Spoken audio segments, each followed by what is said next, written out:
നമസ്കാരം. മലയാളി വാർത്ത ഇൻസൈഡിലേക്ക് സ്വാഗതം. ഒരു സമാധി വിവാദത്തിലാണ് നമ്മൾ ആ ചുള്ളൻ സബ് കളക്ടറെ അടുത്തറിയുന്നത്. ഇക്കഴിഞ്ഞ തിങ്കളാഴ്ച സമാധി പൊളിക്കാൻ പോലീസിനൊപ്പമെത്തിയ സബ് കളക്ടർ ഇപ്പോഴിതാ തിരുവനന്തപുരം സബ് കളക്ടർ ആൽഫ്രഡ് വാർത്തകളിൽ നിറയുന്നു. വാർത്തകൾക്ക് പിന്നാലെ ഈ കളക്ടർ ആരാണെന്ന ചോദ്യം. സംഗതി നല്ല ചുള്ളനാണ്.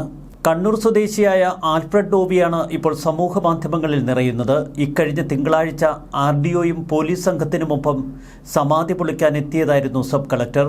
അപ്പോഴാണ് സമാനതകളില്ലാത്ത പ്രതിഷേധം പ്രദേശത്തുയർന്നത്. വീട്ടുകാർക്കൊപ്പം ചില ഹൈന്ദവ സംഘടനകൾ കൂടി ഒപ്പം ചേർന്നു. തുടർന്ന് പ്രശ്നം സാമുദായിക ചേരിതിരിവിനിടവരുത്തുമോ എന്ന ഭയം. ഭരണകൂടത്തെ പ്രതിനിധീകരിച്ച് അവിടെ ഉണ്ടായിരുന്ന സബ് കളക്ടർ തൽക്കാലം സമാധി പൊളിക്കേണ്ട എന്ന് ഉന്നത ഉദ്യോഗസ്ഥരുമായി ചർച്ച ചെയ്തതിനു ശേഷം തീരുമാനമെടുത്തു. ഇതിനെതിരെ ശക്തമായ വിമർശനങ്ങൾ ഉയർന്നിരുന്നു. ഭരണകൂടത്തിൻ്റെ ആർജവമില്ലായ്മയാണ് ഇവിടെ പ്രകടമാകുന്നത് എന്ന് ചിലർ പറഞ്ഞു. എന്നാൽ സബ് കളക്ടറുടെ വിവേകമാണ് അവിടെ നടപ്പിലാക്കിയതെന്ന് മറ്റു ചിലർ. 2022 ബാച്ച് സിവിൽ സർവീസ് ഉദ്യോഗസ്ഥനാണ് ആൽഫ്രഡ്. നേരത്തെ പാലക്കാട് അസിസ്റ്റന്റ് കളക്ടറായിരുന്നു. ബംഗളൂരു ക്രൈസ്റ്റ് സർവകലാശാലയിൽ നിന്ന് കമ്പ്യൂട്ടർ സയൻസിൽ ബിരുദം നേടിയ ആൽഫ്രഡ് ഡൽഹിയിൽ 1 വർഷം സോഫ്റ്റ്വെയർ എഞ്ചിനീയറായി ജോലി ചെയ്തു. 2022 തൻ്റെ 3ാമത്തെ അറ്റംപ്റ്റിലാണ് ആൽഫ്രഡ് സിവിൽ സർവീസ് പരീക്ഷ പാസ്സായത്. 2ാം ശ്രമത്തിൽ 310ാം റാങ്കിലെത്തിയിരുന്നു.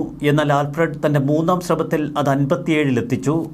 തിടുക്കത്തിൽ തിങ്കളാഴ്ച പ്രശ്നങ്ങളുണ്ടാക്കാതെ പിരിഞ്ഞത് നന്നായി എന്ന് സമൂഹ മാധ്യമങ്ങളിൽ ഇപ്പോൾ ചിലർ പറയുന്നു. പിന്നീട് കോടതിയുടെ കൂടി നിർദ്ദേശത്തോടെ ഭരണകൂടം തങ്ങളുടെ ഉത്തരവാദിത്വം നിർവഹിക്കുന്നു. അവിടെയാണ് ആൽഫ്രഡ് വ്യത്യസ്തനാകുന്നതും. യാതൊരുവിധ പ്രതിഷേധങ്ങളുമില്ലാതെയാണ് ഇന്ന് ഗോപൻസ്വാമിയുടെ മൃതദേഹം പുറത്തെടുത്തതും നേരെ മെഡിക്കൽ കോളേജ് ആശുപത്രിയിൽ പോസ്റ്റ്മോർട്ടത്തിനെത്തിച്ചതും. കുടുംബത്തിൽപ്പെട്ടവരോ പ്രദേശവാസികളോ എതിർപ്പുകളുമായി എത്തിയില്ല. നേരത്തെ രംഗത്തെത്തിയ ചില ഹൈന്ദവ സംഘടനകൾ ഇന്ന് സൂക്ഷ്മതയോടെയാണ് നീങ്ങിയത്. വെറുതെ ചെന്ന് വിവാദങ്ങളിൽ പെടേണ്ട എന്നവർ കണക്കുകൂട്ടി. ഗോപൻസ്വാമിയുടെ ദുരൂഹ മരണത്തിൻ്റെ യഥാർത്ഥ പൊരുൾ ചുരുൾ നിവരണമെന്ന് ഒരു പൊതുബോധം ശക്തമായി ഉയർന്നു. അതിക്കഴിഞ്ഞ ദിവസങ്ങളിൽ സമൂഹ മാധ്യമങ്ങളിൽ ശക്തമായി വീശിയടിച്ചു. അതിൻ്റെ തുടർചലനങ്ങളാണ് ഇപ്പോൾ ആദ്യഘട്ടത്തിൽ കുടുംബത്തെ പിന്തുണച്ച ഹൈന്ദവ സംഘടനകൾ പിന്നോട്ടു പോകാനുള്ള കാരണം. കല്ലറ തുറന്ന് പുറത്തെടുത്ത മൃതദേഹത്തിൻ്റെ പോസ്റ്റ്മോർട്ടത്തിൽ 3 തലത്തിലുള്ള പരിശോധനകളാണ് ഇപ്പോൾ ഡോക്ടർമാർ നടത്തുന്നത്.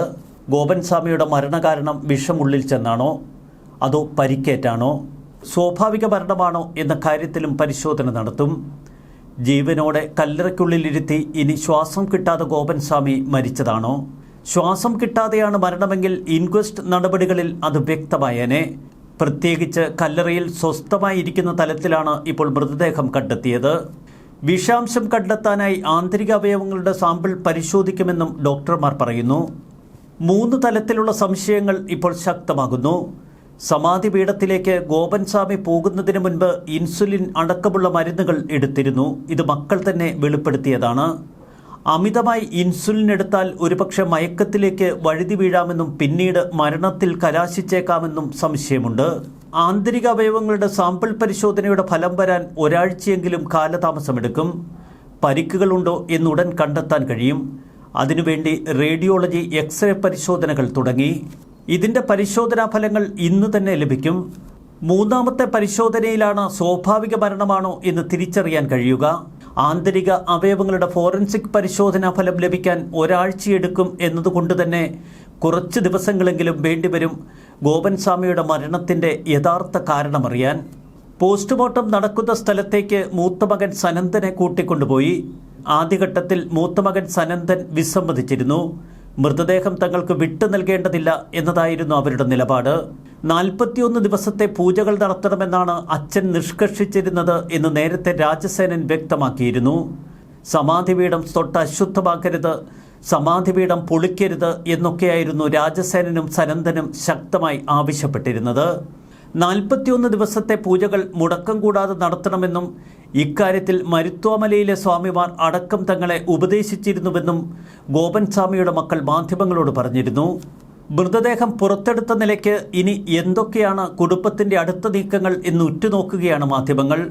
മറുവശത്ത് ഈ മരണവുമായി ബന്ധപ്പെട്ട് എന്തെങ്കിലും സംശയങ്ങൾ ഉയർന്നാൽ മക്കളെ അറസ്റ്റ് ചെയ്യാനുള്ള സാധ്യതകൾ മുന്നിലുണ്ട്. ഇന്ത്യൻ നിയമവ്യവസ്ഥയ്ക്ക് അനുസൃതമായ നടപടികൾ മാത്രമേ പോലീസിനും ഭരണകൂടത്തിനുമൊക്കെ കൈക്കൊള്ളാൻ കഴിയൂ. അതുകൊണ്ട് തന്നെ സമാധിവാദമൊന്നും അവിടെ നിലനിൽക്കില്ല. ഇത്തരമൊരു സമാധിയെക്കുറിച്ച് മക്കൾ മാത്രമല്ലാതെ ഉറ്റ അയൽക്കാർ പോലും നേരത്തെ യാതൊരു വിവരവും അറിഞ്ഞിരുന്നില്ല എന്നിടത്താണ് ദുരൂഹത വളർന്നത്.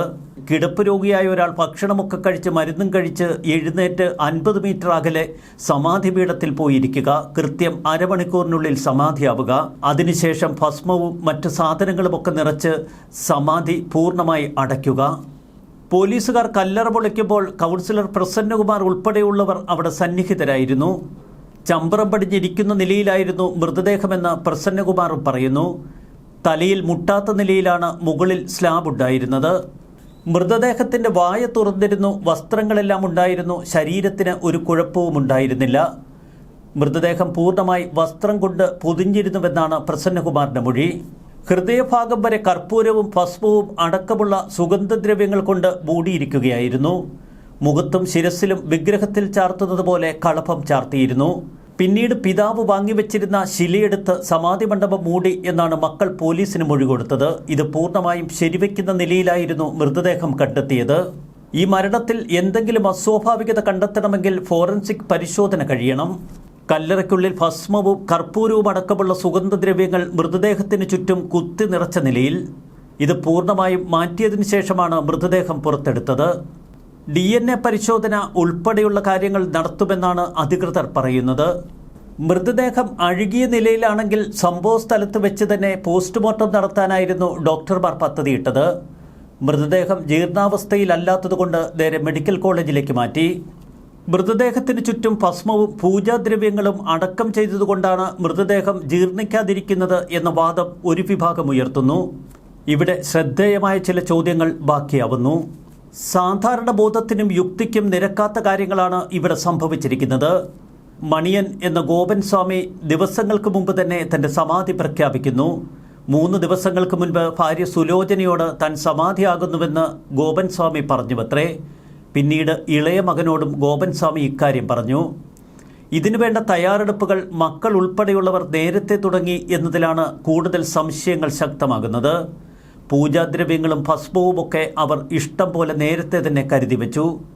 പിതാവ് വാങ്ങിവെച്ച ശില അടക്കമുള്ള കാര്യങ്ങൾ കൃത്യമായി സൂക്ഷിച്ചു. ഗോപൻ സ്വാമി സമാധിയാകുന്നുവെന്ന് മകനോട് പറഞ്ഞുടൻ തന്നെ മകനും സമാധിയാകുന്നു എന്ന് വിശ്വസിച്ചുകൊണ്ട് നേരെ സമാധി പീഠത്തിനരികിലേക്ക് നടന്നു ചെല്ലുന്നു. ഇതൊന്നും സാമാന്യ യുക്തിക്ക് നിരക്കുന്നതല്ല. എത്ര വലിയ വിശ്വാസമുണ്ടെങ്കിലും സ്വന്തം പിതാവ് താൻ മരിക്കാൻ പോകുന്നുവെന്ന് പറഞ്ഞാൽ ഏതു മക്കൾ അപ്പോൾ ഇതൊക്കെ പൂർണ്ണമായി വിശ്വസിക്കും? പിതാവിൻ്റെ വാക്കുകേട്ട് ഭസ്മവും മറ്റ് സാധനങ്ങളുമൊക്കെ ആര് നേരത്തെ വാങ്ങിവെക്കും? ഇത്തരമൊരു വാക്കുകേട്ട് ഏതെങ്കിലും മക്കൾ നേരത്തെ തന്നെ മൾട്ടി കളർ പോസ്റ്റർ അടിച്ചു വെക്കുമോ? അതും സമാധിയായി എന്നൊക്കെ പറഞ്ഞ് തീയതിയൊക്കെ പ്രിന്റ് ചെയ്ത്. ഈ സന്നാഹങ്ങളും പോസ്റ്ററുമൊക്കെ നേരത്തെ സംഘടിപ്പിച്ചതാണ് വലിയ സംശയങ്ങൾക്കിടവരുത്തുന്നത്. ഇതുതന്നെയാണ് ജനങ്ങളുടെ ശക്തമായ സംശയവും. പ്രാഥമിക ഇൻക്വസ്റ്റിലും കല്ലറ പരിശോധിച്ചപ്പോഴുമൊന്നും സംശയത്തിനിട വരുന്നില്ല. എന്നാൽ പോസ്റ്റ്മോർട്ടത്തിൽ ചില സംശയങ്ങൾ കടന്നുവരാം എന്ന് ജനങ്ങൾ വിശ്വസിക്കുന്നതും അതുകൊണ്ട് തന്നെ. പോസ്റ്റ്മോർട്ടത്തിൽ എന്തെങ്കിലും അസ്വാഭാവികത കണ്ടെത്തിയാൽ ഒരു കാര്യം ഉറപ്പാണ്. ആദ്യം പോലീസ് തൂക്കിയെടുക്കുന്നത് 2 ആൺമക്കളെ തന്നെയാവും. പിന്നീട് ഭാര്യ സുലോചനയെപ്പോലും അറസ്റ്റ് ചെയ്ത് അഴിക്കുള്ളിലാക്കിയേക്കാം. ഇനി അസ്വാഭാവികതയൊന്നും തോന്നുന്നില്ല എങ്കിൽ, ഫോറൻസിക് പരിശോധനയിലും പ്രശ്നങ്ങളൊന്നുമില്ല എങ്കിൽ അവിടെയാണ് മറ്റൊരു തലം. കുടുംബത്തിൻ്റെ ഈ വാദമൊക്കെ പൂർണ്ണമായി അംഗീകരിക്കേണ്ടി വരും. സമൂഹം ഒരുപക്ഷെ തല താഴ്ത്തി നിൽക്കേണ്ടി വരുന്ന അവസ്ഥ. വിശ്വാസവും ശാസ്ത്രീയതയും യുക്തിയും, ഇതിൽ ഏതാണ് ശരി എന്ന് ആളുകൾ പരസ്പരം ചോദിക്കുന്നു. ഇതൊക്കെ എങ്ങനെ നമുക്ക് ദഹിക്കും? ന്യൂസ് ഡെസ്ക് മലയാളി വാർത്ത ഇൻസൈറ്റ്.